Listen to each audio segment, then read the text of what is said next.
All right. A little bit, let's just talk a little bit about what we're going to try to do over the course of the 6 weeks. And then just even tonight. So you guys, most of you already know about Theology of the Body, right? Like you already know about it, right? What I want to do, and there's a reason why it's all guys in here, because what I want to do is actually show how to use it and to make it part of your the way you look at the world and the way you view yourself and the way you interact with people. So like this should be there's obviously going to be information, but the goal here is like transformation. So in the course of the 6 weeks, like the higher intellectual stuff, like you guys know, like theology of the body, really hard to unpack, right? Which is one of the, it's really thick and dense. And we're going to get into some of the thicker stuff, but if it doesn't actually get from here to here, and it doesn't change the way you view yourself, and it doesn't change the way you look at Jesus, then it's just another class. I don't want it to be that. So it's going to be, the format each week will be, I'll talk for an hour and you guys will just break off into groups. We may just be able to have one group tonight, including you guys online. I'll just put you in a Zoom room together and there's questions, and they're deliberately provocative to kind of draw you out of yourself a little bit, and begin to be a little bit vulnerable in front of other men. Not necessarily because I want to see you cry, but just because, as we begin to open up a little bit, right? Like once we learn vulnerability with other people, we can make ourselves vulnerable for God, right? Because what happens here, right, is Jesus has set the bar really, really high, right? And we think, okay, well, I just keep trying harder, I'll get there, right? But what Jesus wants you to do is just go to him and say, I can't do that, right? And then tell him why and tell him what's in the way and just tell him to steamroll it, right? And so there's going to be a lot of stuff that we talk about, right? Kind of just junk from our past, junk from our upbringing, all of that that Jesus is going to move out of the way for us during these, right? So kind of look at it a little bit like a retreat, and try to approach it that way and take some of the stuff that we talk about and some of the stuff that comes up, even like stirring in your heart, take it to prayer. Okay. All right. That being said, so I'm going to try to go till about 8:40-ish, and then I'll give you guys about 30 minutes together. Okay. And if I had cut off at 8:40, like that part is really important. So if I cut off at 8:40, I'll just pick up next week wherever I left off. Okay. We have plenty of time to get through what I think I want to get through for the 6 week. All right, so I want to frame theology of the body first, bigger context. See how the disease that it's meant to cure like affects us all, even in ways we don't realize. And then I want to frame it that way first. And so what I want to think about, right, is I want to start by just making an observation about the past 100 or so years, right? There have been two like really big prophetic moments in the church. All right, two prophets have spoken pretty loud and clear. All right, and these two are sort of intimately linked together. And what those two prophets are about is bringing about the reign of the Immaculate Heart of Mary. All right. So immediately I want you to begin to think about theology of the body and Fatima, how they fit together. Okay. And how, what's the reign of the Immaculate Heart? Does anyone know what that, like, first of all, where does that come from? Does anyone know where that comes from? So Mary makes promises to the children of Fatima that, once the world, or once Russia has been consecrated to her, it will begin the reign of the Immaculate Heart. All right. But what's so special about the Immaculate Heart? Is it Mary loved God perfectly, right? Right? Purely, right? Blessed are the pure in spirit, for they shall see God, right? And so that's where we want to get to, all right? So if the Immaculate Heart begins to reign in our own hearts, it'll start to radiate throughout the whole world, all right? And so what we want to do is learn how to love purely, all right? And that includes just everybody we meet, right? It can include our girlfriend, it can include our roommate, it can include our wives, it can include, like, everyone is uniquely put into our lives, and we don't just love generically, right? But what is sort of universal is that love has to be pure, right? And we're going to talk about what pure love actually looks like, okay? We already sort of know what it looks like, right? All right. So that first, the first prophet then is Our Lady of Fatima. And here's what she told the children at Fatima. She said, Russia will spread its errors throughout the world, raising up wars and persecutions of the church. The good will be martyred. The Holy Father will have much to suffer, and various nations will be annihilated. Right? What are the errors of Russia? What are they? All right, so communism, right? Have they been put aside? Have the errors of Russia been put aside? Some of them. Okay, some of them. Who agrees with some of them? I would argue that none of them have, all right, that they actually have spread throughout the world, right? And that they are actually the greatest obstacle to the reign of the Immaculate Heart, because they're so deeply embedded we don't even realize it, all right? So it's really not just the errors of communism, but really the errors deeply embedded in a Marxist view of reality, okay? And so Marx, I don't want to get real deep into this, but so Marx believed that all of history could be read through the lens of one thing: conflict, right? Conflict between oppressed and oppressor, all right? And in his case, he said, okay, there's the proletariat, the workers, and the bourgeoisie, the sort of elites, okay? And what he wants to do with that is says, okay, this conflict has been there from the very beginning. And once that conflict is eliminated, then this sort of reign of peace will come. All right, so notice that there's a little bit of not a little bit, a pretty grandiose messianic claim in there, right? And so what happens, though, is it isn't just economic classes that Marxism, or Marx even thought, were pitted against each other. He also thought men and women were pitted against each other. All right. And so one of the things that he says, okay, we have to here's how we remove the conflict between men and women. We just simply make them equals. We make them the same. All right. Men and women will be the same. All right. And Frederick Engels said, the first division of labor is that between man and woman for the propagation of children. Marxism demands the abolition of the monogamous family as the economic unit of society.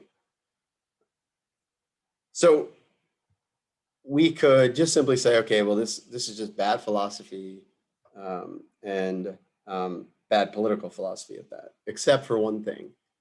What they're really proposing is to totally do away with human nature, totally remake it, all right? And so even think from what's his very premise, right? All of history is conflict. What's true, though? All of history is what? How about complementarity? Right. Okay. You see how these things are now sort of juxtaposing a little bit. And that's what we're going to do. We're going to build the Marxist view of reality, which is the view now, the prevalent view. And we're going to show how how it's so totally antithetical to the Christian view, and how that tension causes what we're going to call is just a mass identity crisis. All right. All right. So first thing, what it's trying to do, Engels is talking about, is completely and totally erasing complementarity between men and women. Right. And remember, complementarity isn't just like this, men and women fit together bodily, right? Men and women fit together personally, right? Women have there's the feminine genius, right? Where they live virtues in a certain way, men live virtues in a certain way, and they come together and they learn how to not just to interact, but how to perfect each other, right? And so that's complementarity. Okay, the second thing that we have to sort of understand, right, is that the instrument that they always use is revolution, all right? And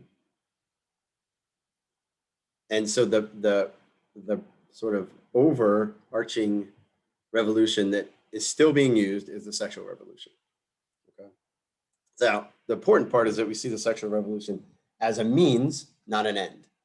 Okay, so it's being used as a means to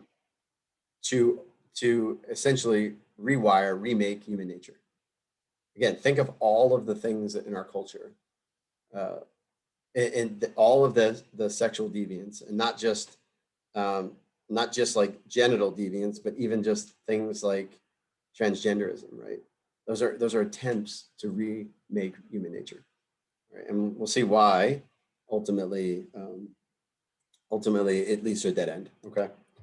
All right. So Pope Pius XI in I think it was 1936. If you want to know what communism is, read this encyclical. Okay, Divini Redemptoris.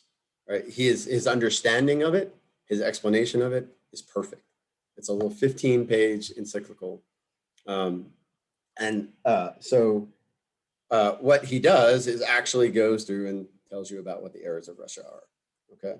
All right, and so we're going to look at these just a little bit, and you'll see why in a second, why we're doing that. All right, so he says first, he says, the communism of today, more emphatically than similar movements in the past, conceals in itself a false messianic idea. All right, so what is its messianic idea? Is that politics can save us, right? If we just get the right, if we can just end all conflict, right? If we can just end this final conflict between, capitalism and communism, we'll come to this steady state and everything will be great. All right. So it has a sort of a false messianic claim in that somehow we're going to fix us. And it's a denial of original sin. All right. Second, a pseudo ideal of justice, of equality and fraternity in labor impregnates all the doctrine and activity with a deceptive mysticism, which communicates a zealous and contagious enthusiasm to the multitudes entrapped by delusive promises. All right, so notice that it insists on what he's calling a false notion of equality. All right, and if you think about our world, our culture, American culture today, like we have made an absolute idol out of equality, right? And so we've lost an idea or understanding of ways in which we are equal and ways we're not. All right. And so God wants to restore that, right? And it's really not just the Catholic would say, okay, we're equal in dignity. Marxists would say, well, we equally contribute to the good of the collective. Right? So it annihilates the person ultimately. And that's what he's going to say later on. He says, okay, according to this doctrine, so third, according to this doctrine, there is in the world only one reality, matter, the blind forces of which evolve into plant, animal, and man. Even human society is nothing but a phenomenon and a form of matter evolving in the same way, by a law of inexorable necessity and through a perpetual conflict of forces. Matter moves towards the final synthesis of a classless society. All right, so what is it? What is he saying? He's saying, well, it's totally materialistic and it denies the special creation of man. Right, completely and totally denies the special creation of man. And the tool that it does that with is evolution. Okay. And so by doing that, by imposing this false equality, it does away with hierarchy, right? That's what Engels was talking about in the family. And if you don't have hierarchy, what's the alternative? What's the other archy that we don't want? Anarchy, right? Like the hierarchy is a thing, right? Like we are not all equal in all ways, all right? Except one, and the one really, really matters, right? Okay, so if we move on then, perhaps the greatest error is the attack on marriage and the family. Refusing to human life any sacred or spiritual character, such a doctrine logically makes of marriage and the family a purely artificial and civil institution, the outcome of a specific economic system. Have you ever heard that? Have you heard that recently? That idea, right? Marriage is just a social construct, right? That's where it comes from, all right? And it's a definitive attempt to destroy it, all right? And marriage being fundamental to human nature, being fundamental to our fulfillment, right? So in that way, they're trying, again, to overthrow human nature. There exists no matrimonial bond, a juridico-moral nature that is not subject to the whim of the individual or of the collectivity. Naturally, therefore, the notion of an indissoluble marriage tie is scouted. Communism is particularly characterized by the rejection of any link that binds woman to the family and the home, and her emancipation is proclaimed as a basic principle. She is withdrawn from the family and the care of her children to be thrust instead into public life and collective production under the same conditions as man. The care of home and children then devolves upon the collectivity. Finally, the right of education is denied to parents, for it is conceived as the exclusive prerogative of the community in whose name and by whose mandate alone parents may exercise this right. Right. So two things then. The two ways, yes, sir. When was this written?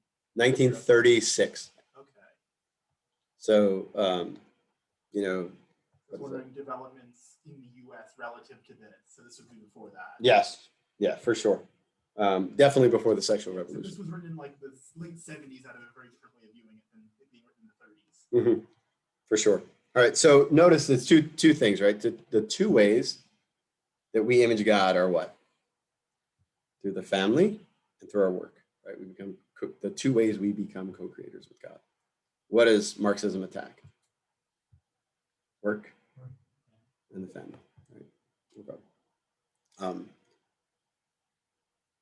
And there's also this shift, right? So the family is the first society, the fundamental like sort of building block of any society is the family, right? And what Marxism does is makes that fundamental block the individual, right? Okay, so let's talk just for a second though about the two revolutions that have gone with this, okay? And let's just sort of look at their effects.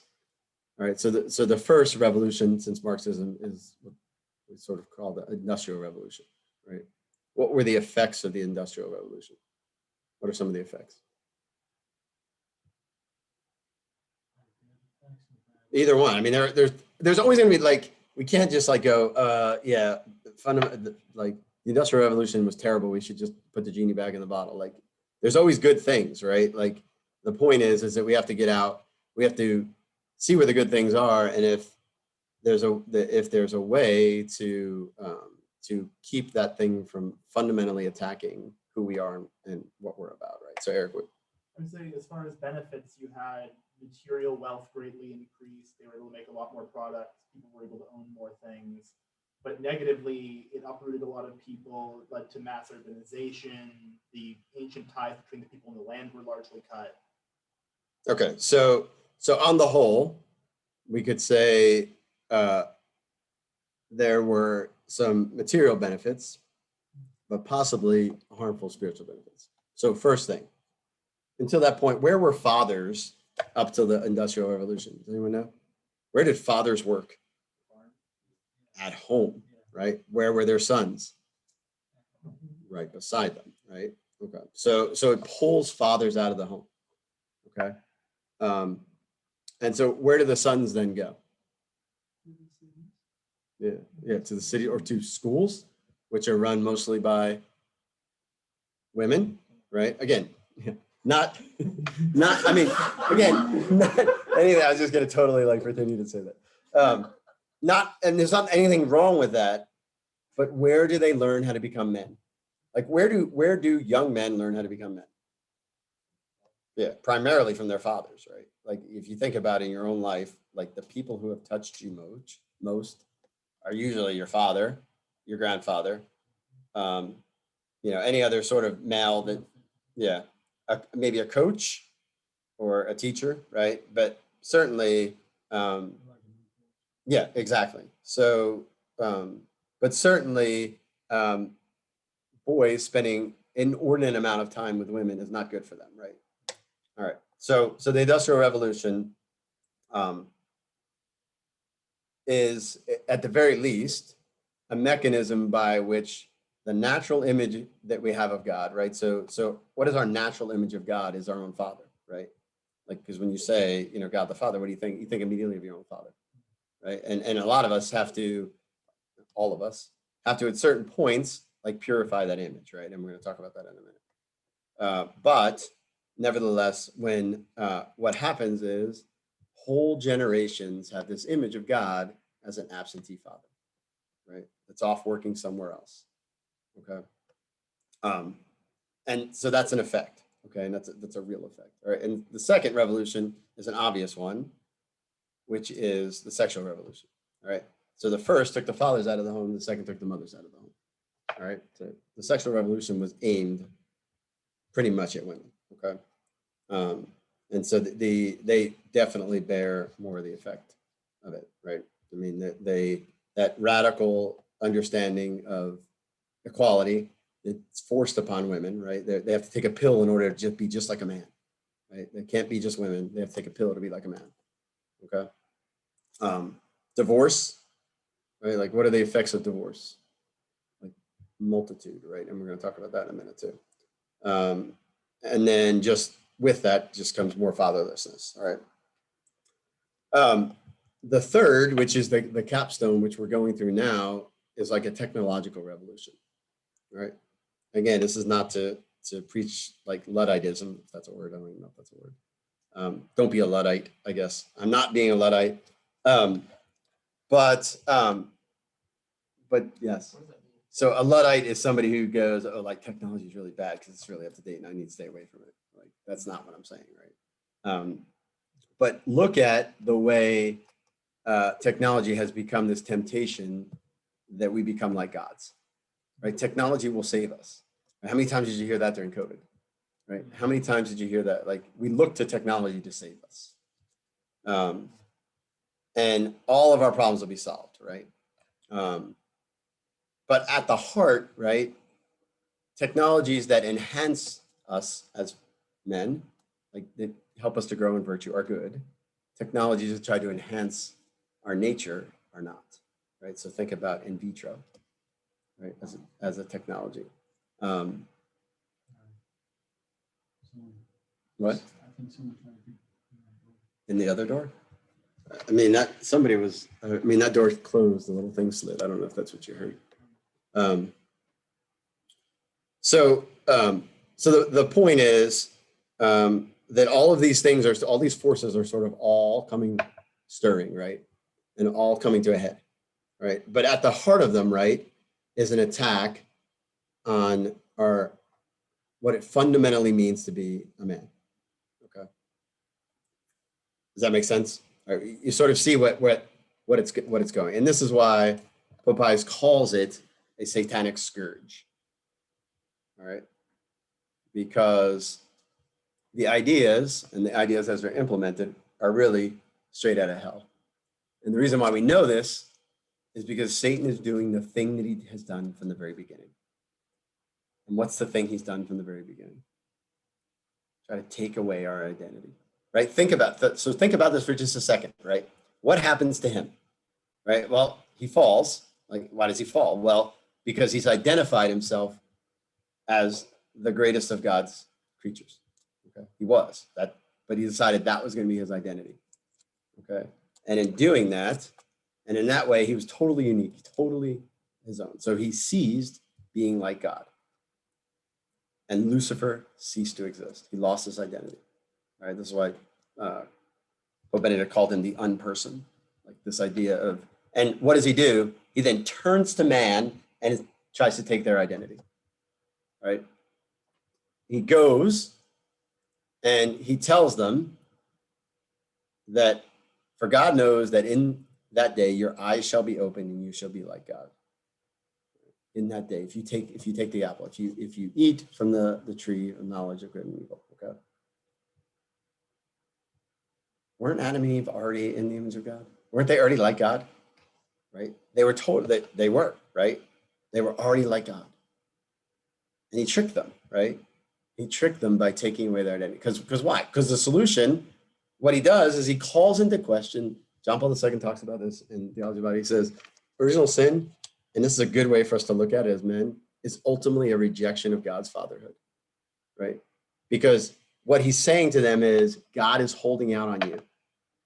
Never mind that he made this entire garden just for you. Never mind. Look what he did. He's holding out on you in that one thing. You cannot trust him. He is not a father. He is not a father. And that's dropped into our heart, right? That lie resonates in every one of our hearts, right? And so guess what? The more we believe the other lies, the more we're going to have an identity crisis, right? And what theology of the body does is restores that, right? You will, if you make these truths and values your own, you will see yourself as a beloved son of God. There's no other way to see it. No other way to see it, right? That trust in God that died in Adam's heart will rise in yours. All right. All right, so let's talk a little bit about how to get there. All right. Does that all make sense? So understanding what Satan is ultimately trying to do is steal our identity. That's why he's aping God. That's why everything I said is flipped around, right, from the truth. Because that's all he does, right? Right? He steals God's clay to make something, right? And he makes something that's hideous. And the point is, like, if at this point you're going, yeah, people are really bad about this, right? You're missing the point. Like, what you need to do is go, yeah, that hits me right in the place I don't like to be hit. Right? Because all of this, right? Like, yeah, our eyes may be alive to Marxism, but the lies have still penetrated, right? And we have to have those rooted out. All right, so John Paul II. So those lies are essentially attempts to obliterate the image of God in us, right? And here's what he said. So John Paul II, when he was still a bishop, wrote a letter to his friend, Father Henry de Lubac, and he says, a work, and this is his first book, The Acting Person, is very close to my heart and devoted to the metaphysical sense and mystery of the person. It seems to me that the debate today is being played on that level. The evil of our times consists in the first place in a kind of degradation, indeed in a pulverization of the fundamental uniqueness of each human person. And so early on, he understands where the battle lines are drawn, right? This is a man who's living under communism, and he's not talking about this being, we're not getting our fair share in economics. We're not, they're oppressing us. They're saying they're obliterating the image of God.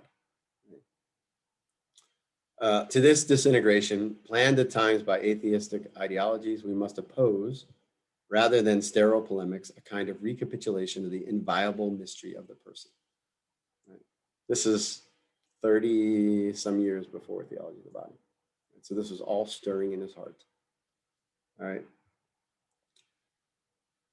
I want you to think about what ways your identity has been stolen. All right. Think about it for just a second.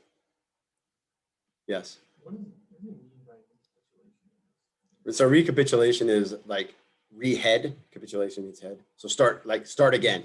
Let's restart the whole thing and talk about and make sure everyone understands the mystery. Like mystery, think about that. Like a person is a mystery. Like that's beautiful, right? Like not a collection of atoms, not the sum of all the things they've done wrong or the things they've done well. They're a mystery, right? And we're going to talk about why they're a mystery in a second. So, okay, let's take divorce, for example. All right. So how do we form our identities? Anyone know? Like, how do you form your identity? I mean, it's always connected to God, right? So identity is not something I can figure out on my, like, in the sense of I can't give myself an identity. Your upbringing? Yeah. So your upbringing would be absolutely like, so my history, right? Like, think about like Jason Bourne, like gets amnesia, no idea who he is. He has no identity, right? Other people know who he is. He has no identity because he has no history. He has no idea where he came from. All right. And so if we're gonna have proper identity, we first have to know where we've come from, right? And to your point, we've come from God, right? God willed us from all eternity to be here and now in this place. All right. So what does divorce then do to that, right? Well, divorce, where do we come? We come from God out of sheer love, right? When your parents love each other, what does that tell you where you came from? Out of an act of love, right? When your parents are just hooking up, what does it say? You're an accident. You're not really an act of love. What does divorce say? Well, you're not really an act of love. You were just, just happened to come at those times, right? What does in vitro say? Right? You're a scientific experiment. Yeah, that you're a scientific experiment, right? And these are I'm not pointing these out like as if like you need to. These are things that are deeply embedded in our hearts, right? And they're lies, right? They're totally lies. Yes. I think one of the most destructive things of divorce is, especially at a younger age, it instills in you the idea that the holy sacrament of marriage is, it lasts until I feel like it does. That it's some temporary thing like signing a contract to work for somebody that you can just say, no, I'm done now. Yeah. And then it's just over. Yeah, and it certainly, super destructive idea. Certainly there is that, right? But what about just the schism in your personality when you have my stuff at mom's, my stuff at dad's? I have my identity at mom's, I have my identity at dad's. Right? And so divorce attacks our identity. Okay. The same thing with transgenderism, right? Like it's no accident that this is coming up now, right? Because they leave it to the child to discover his own identity. They leave it to a child. It's not something bestowed. It's something they have to figure out on their own. Right? Think about the angst of that. Think about how angst provoking that would be. Yes. It's also worth noting that in that situation, the child, ultimately, especially if the child is young, they're incapable of figuring out such an immense thing. Oh, of course. And without the parents present, outside and much less benevolent people will insert themselves into that situation. Of course.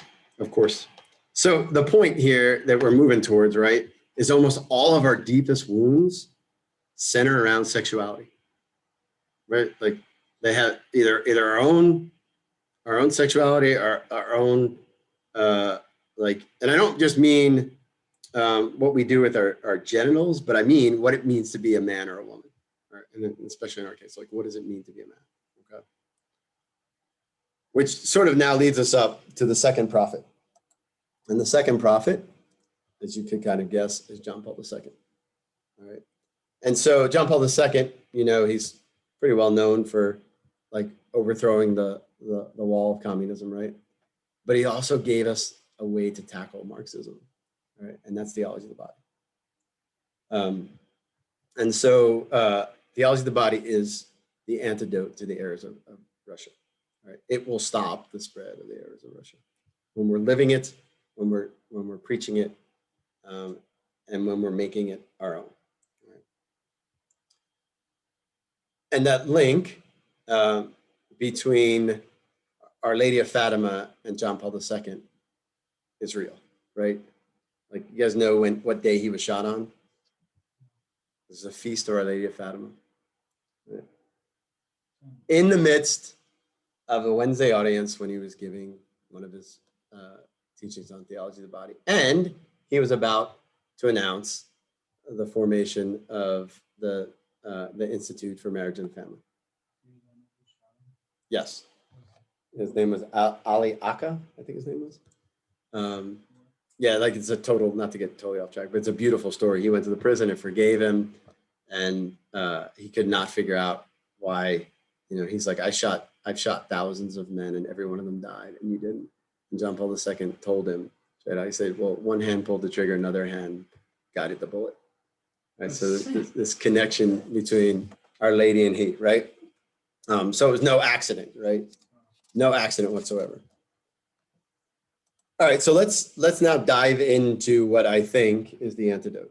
All right, and again, the antidote to Marxism, but also to the antidote to that restlessness we have in our heart where we don't quite know who we are. All right. So here is his thesis. Right? This is if you were to sort of say, okay, here's what theology of the body is. Right? Because think about it for a second. It's a little bit of a weird title, right? Like theology, the study of God of the body. Right? And God, in his divine nature doesn't have a body. So what the heck, right? So let's read his thesis statement and then we'll just unpack it a little bit. The body, in fact, and only the body, is capable of making visible what is invisible. All right. How do you make yourself known? How do you make your thoughts known? How is your presence known in and through the body? All right. So this sort of invisible thing that is the person, right? Not just your soul, right? But the person, right? And we'll talk about that in a second. The spiritual and the divine. Right? So in and through the body is capable of making visible the divine. Right? It has been created to transfer into the visible reality of the world the mystery hidden from eternity in God, and thus to be a sign of it. Right? So if we are made in the image of God, okay, and we are, where in Scripture does it talk about a profound mystery? Does anyone know that phrase, profound mystery? So anybody have a Bible with them? So Ephesians 5, there's a long, and in fact, John Paul II uses it. There's a long sort of hymn of St. Paul's about marriage, all right? And he says that the one flesh union between the husband and the wife is a profound mystery because it refers to Christ and the church. Right? So the one flesh union of spouses actually makes visible the union between Christ and the church. Well, suddenly, like our understanding of the body, of gender, of sexuality, is really important, right? Really important. Yes. Actually, I think that analogy really makes me think a lot, as you said, about divorce. Is imagine if Christ said one day, I'm done with the church; it can go away. Like that's completely incomprehensible. Yeah. Well, like that's why Christ also can't have many churches, right? It's one church. Right? And so how we view sex, gender, or sexuality has a direct impact on our understanding of God, Christ, and the church. All of those, right? So well, maybe then there's a little bit to theology of the body, okay? And so in studying what it means to be human, we're also going to come to know God, right? So John Paul II is sort of doing the little trick where he uses the world's approach, right? Because the world says we came up out of mud, we came from below, right? Where Christ says we came from above, right? We were directly willed by God. And what he does, what John Paul II is, says, okay, well, you can go from image to the thing being imaged.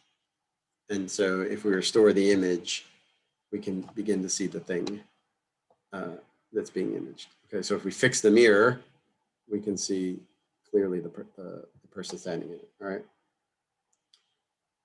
So here's a little, the path, okay? The path is this mystery that is sexual difference, right? That's shown in and through the body, okay? And that one flesh communion, which somehow images Christ's communion with the church, and then how that communion between Christ and the church leads to the communion between the Father, Son, and Holy Spirit, and the communion of saints. Right? All of that comes from looking at ourselves, right? Because that's what God has done, right? Like God has made us in his image and left us clues as to who we are through that, right? So a couple of things, right? So the term flesh, all right. So what I want to move, what theology body immediately moves away from is any sort of notion of looking at the body as somehow like something to be escaped, or something that's like bad, or something we just have, right? Like I just have a body, but eventually, I'm going to be free from it. But John Paul II very early on, very insistently says, no, you are a body. Okay. You are a body. Your body is you. And you think about it, right? Like if, somebody hits you in the face, you don't sue them for property damage, right? Like, because they hit you, right? Like we intuitively grasp this, but we don't always act like it, right? We don't always act like we. So when you see things like in scripture, you see the flesh, it's not talking about as if the body is the bad thing. The flesh in scriptures just simply means our fallen nature, right? Life according to the flesh, right? Rather than according to the spirit. The other part is after Ephesians 5, amazingly comes Ephesians 6. I know that's pretty profound. But Ephesians 6 is St. Paul's exhortation to spiritual combat. Right? And the very first thing he says to do is gird your loins with the truth. If you're going to enter into combat, the first thing you do is gird your loins with the truth. Okay. All right, so let's move one more step forward to who we are and what we're made for. John Paul II says, theology body is obviously important with regard to marriage. All right, and this is where a lot of people, and it is very important, a lot of people stop. They think this is totally about sexuality and about marriage, or about a defense of the celibate priesthood. And it is those things, right? But he's saying, no, like if you just stop there, you'll miss really what's going on, okay? However, it is equally essential and valid for the understanding of man in general. Right? What does he mean by the understanding of man in general? He means discovering our identity. Right? He means discovering our identity, who we are, for the fundamental problem of understanding him and for the self-understanding of his being in the world. All right. And so the body is not something biological. It's theological. That's what he's talking about. The second thing that he's talking about is that our identity is stamped into our bodies. All right. What we were made for, who we are, is stamped into our bodies. All right. We will get our bodies back, and they will still be male bodies. All right. Will not be just these eunuchs. Okay. And we will be judged on how we loved like a man. All right. Think about that for a second, right? Like men love differently than women. They express that love differently, but they also have they have a position or a certain disposition that they love in a very unique way to the way men love. Right? And we're going to talk about that.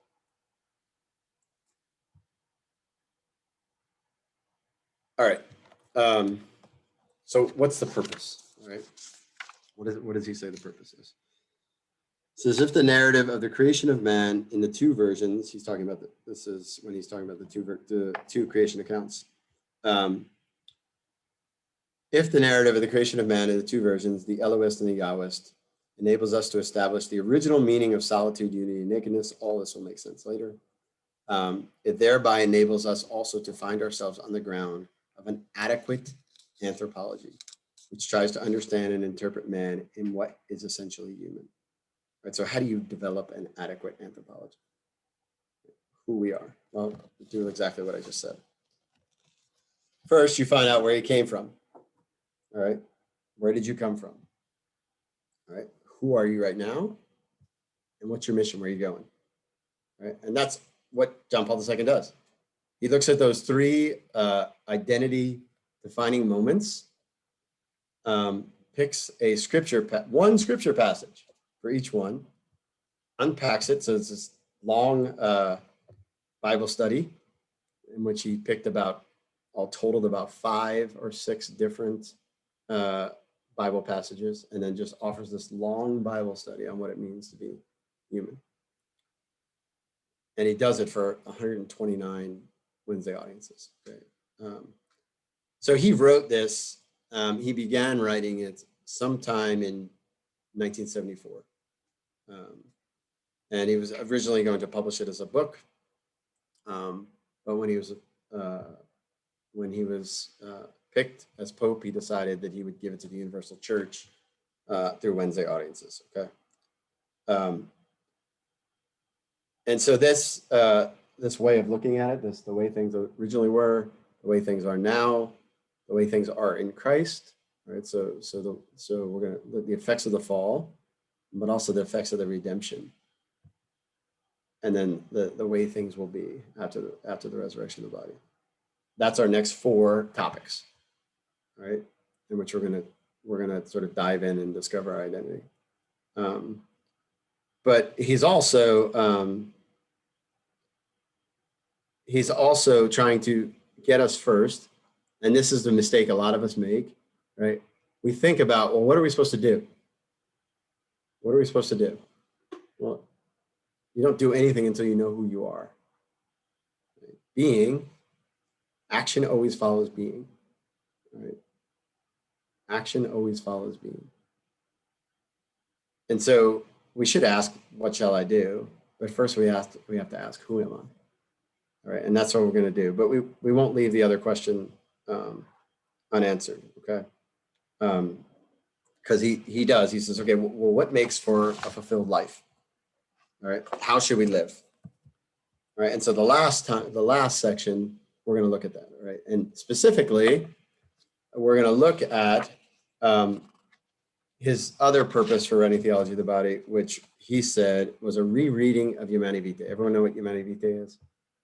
So Humanae Vitae is Pope Paul VI's encyclical on human life, right? Specifically, it's sort of the contraceptive encyclical, right? Where the church's teaching is clearly laid out, clearly defended. He then goes on to talk about vocation. What are we called to do? Now that we know who we are, what are we called to do?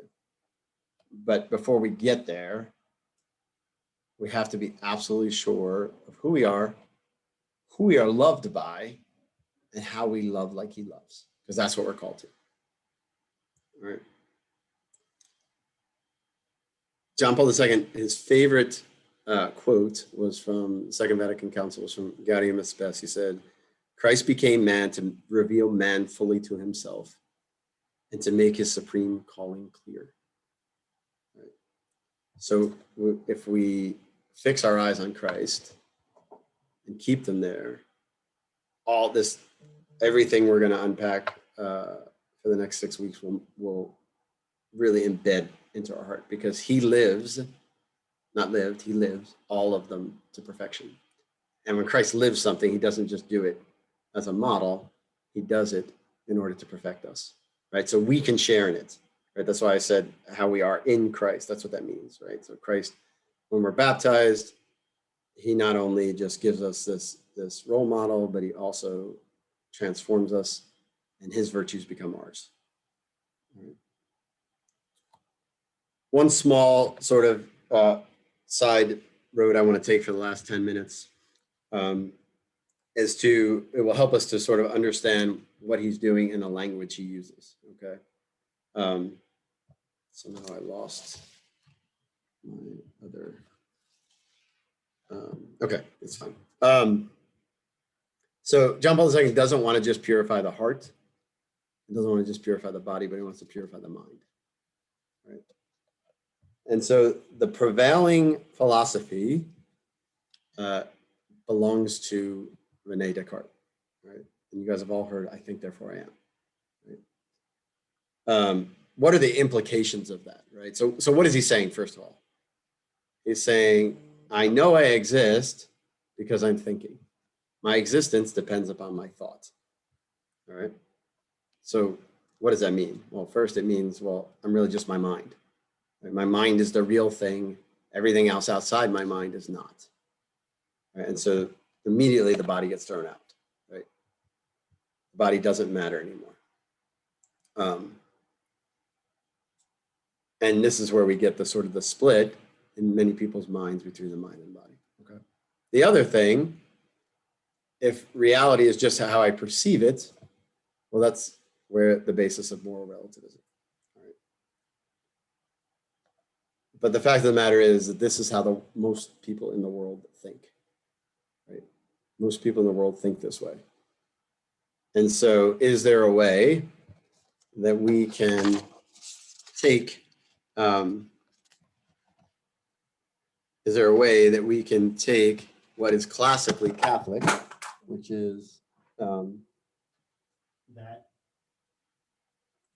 existence, that action follows being, that I am, therefore I think, that I must first exist before I can do anything? Is there a way to somehow wed that in a way that makes it intelligible to the world? All right. So, what is appealing about Descartes? Does anyone know?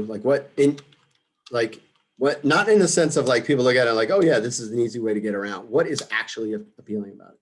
Who's that guy again? Rene Descartes? Yeah, he was like a sailor or something. Philosopher. No, he was a mathematician. Yes. Honestly, I think a lot of the appeal of Cartesian philosophy is just that it makes, as you said, the devil's always trying to tempt us to think that if we do this thing, we'll become gods ourselves. And that's a lot of the appeal behind Cartesian philosophy, is that I get to find reality however I want. I'm not tied down to anything. I can do anything I want. Yeah. So, but what is the good in it? Like, what is it like? Because we're always attracted to a good, right? What is the good in it? The good is the subject, like the emphasis on the subjective person, on the interior of the person, right? That it's not just external reality, but something about me internally matters, right? That's why it's appealing, and that's the truth that's in it, right? So everything is like every error is a distortion of the truth, right? And John Paul II recognized that, and so what he did is he tried to wed the two, and he said, "In thinking, I reveal that I exist." All right. So this idea of taking objective fact and wedding it with subjective experience. All right. This is a really powerful way. Why? Because that's when transformation happens, right? Truth is an objective thing, but it also has to be subjectively grasped, right? It has to be experienced, right? It has to be experiential. And theology of the body, and John Paul II very specifically, was really good at that. He's really good at penetrating the human heart, picking out something that resonates there, some subjective experience, and pointing to some objective reality about it. So what he wants to do is he will look at the interior experience of Adam and be able to say objective things about man. All right. And what this is called personalism. Personalism is, in making moral judgment, personalist philosophy does not look first at either natural or divine law first, but takes the truth about man as a starting point, right? So there's certain truths that form first principles. So immediately it's not the same as Cartesian philosophy, but it starts interiorly, okay? Yet it discusses the nature of the person by referring to subjective experience. In this way, it is understandable to modern rationalist thinking because it addresses ethical questions from inside of man. Because it is wedded to the objective truth about what man is, this truth does not differ from the divine or natural law. It's simply more accessible to man because it relates to his direct experience. So this is why theology of the body can't just be here, because it was meant to penetrate into our interior. All right. And so the things that he talks about, you'll find resonating in your, or you'll think, yeah, I've definitely experienced that, but I don't really know what it means. All right. One of his examples is shame. Okay. Everyone experiences shame, right? What does it mean? What is the meaning of shame? What does it objectively, like the fact that we all feel shame, what does it objectively reveal about us? All right. John Paul II would say, What shame does is it reveals this sort of inner calculator of our inestimable value and guards and protects us against people using us, right? So a woman, right? She feels shame. Let's say she's in the bathroom and somebody walks in on her and she's taking a shower. Somebody walks in on her. She immediately covers herself, right? And she feels shame. Why? Why does she do that? Because she doesn't want to be an object of use, right? She's a subject. She doesn't want to be an object for somebody else to use her. Now, take the same situation. Her husband walks into the bathroom. Does she do the same thing? No, because she's experienced love. There's no danger of her being used, and she feels no shame. All right, that's classic sort of what he's talking about taking a subjective experience and flipping it to get at its meaning, what it means, why we all experience that, right? And so throughout Theology of the Body, he's going to do that. He's going to take these experiences and even in just not even in the sexual realm, right? Like shame we experience when part of us is like we've revealed too much of ourselves, right? Or too much of ourselves has been revealed. Okay. And he says that, well, that shows that there's a mystery in there and that like the person is inviolable. Okay. All right. Why don't we stop there? So you guys have enough time to talk. But before we do that, are there questions? Yes. Yes, it's not really, it's not really related. It's fine. Anything's on the board Okay. as long as it's not about shaving your legs with a knife. Yeah, so, Monday, this question came up at the dinner table.